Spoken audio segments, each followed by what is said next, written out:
ചർച്ച അപ്ഡേറ്റ്സിലേക്ക് സ്വാഗതം. വിശ്വാസ പരിശീലന കമ്മീഷൻ ഓഫീസ് തയ്യാറാക്കിയ നിത്യ വിശ്വാസ പ്രമാണം ഒരു സമഗ്ര പഠനം എന്ന മലയാള പുസ്തകവും queries in pathways of faith എന്ന ഇംഗ്ലീഷ് പുസ്തകവും പ്രകാശനം ചെയ്തു. സഭാസ്ഥാനമായ കാക്കനാട് മൗണ്ട് സെന്റ് തോമസിൽ സിനഡ് പിതാക്കന്മാരുടെ സാന്നിധ്യത്തിൽ major archbishop Mar Raphael തട്ടിലാണ് പുസ്തകങ്ങൾ പ്രകാശനം ചെയ്തത്. കല്യാൺ രൂപത അധ്യക്ഷൻ മാർ തോമസ് ഇലവനാലും ബൽത്തങ്ങാടി രൂപത അധ്യക്ഷൻ മാർ ലോറൻസ് മുക്കുഴിയും ആദ്യ കോപ്പികൾ ഏറ്റുവാങ്ങി. ജോർദാൻ ക്രിസ്തീയ വിശ്വാസത്തിന്റെ പ്രഭാതം എന്ന പേരിൽ വത്തിക്കാൻ സിറ്റിയിൽ ചരിത്ര പ്രദർശനം ആരംഭിക്കുമെന്ന് ജോർദാനിയൻ ടൂറിസം പുരാവസ്തു മന്ത്രാലയം. ജോർദാനിലെ ക്രിസ്തീയ വിശ്വാസത്തിന്റെ ഉത്ഭവത്തിലേക്ക് അറിവുകളുമായാണ് ടൂറിസം മന്ത്രാലയം പ്രദർശനം ആരംഭിക്കുക. ജനുവരി 8 ബുധനാഴ്ച അമ്മാനിലെ സെന്റ് റേജീസ് ഹോട്ടലിൽ നടന്ന മാധ്യമ സമ്മേളനത്തിലായിരുന്നു ടൂറിസം പുരാവസ്തു മന്ത്രാലയം ഇക്കാര്യം അറിയിച്ചത്.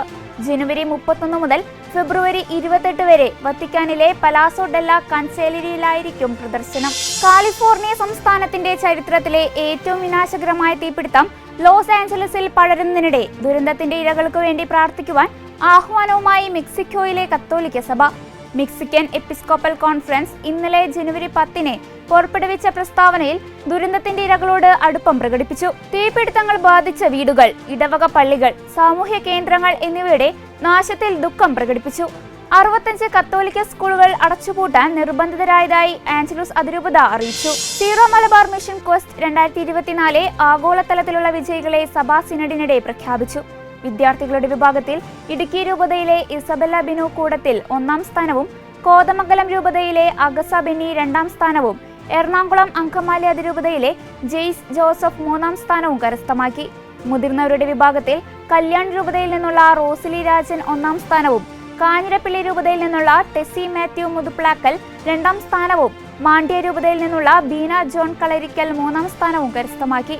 വിജയികൾക്കുള്ള സമ്മാനത്തുകയും പ്രശസ്തി പദവും അതാതു രൂപതകളിലെ മെത്രാൻമാർ സിനഡ് സമ്മേളനത്തിനിടെ major archbishop Mar Raphael Thattil പിതാവിൽ നിന്ന് ഏറ്റുവാങ്ങി.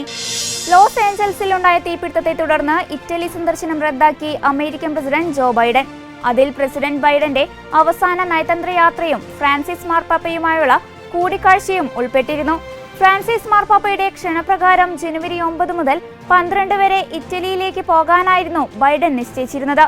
പരിശുദ്ധ പിതാവിനോടൊപ്പമുള്ള അദ്ദേഹത്തിന്റെ കൂടിക്കാഴ്ച ജനുവരി 10 കഴിഞ്ഞ വർഷം ജൂണിലാണ് ബൈഡൻ അവസാനമായി ഫ്രാൻസിസ് മാർപ്പാപ്പയുമായി കൂടിക്കാഴ്ച നടത്തിയത്.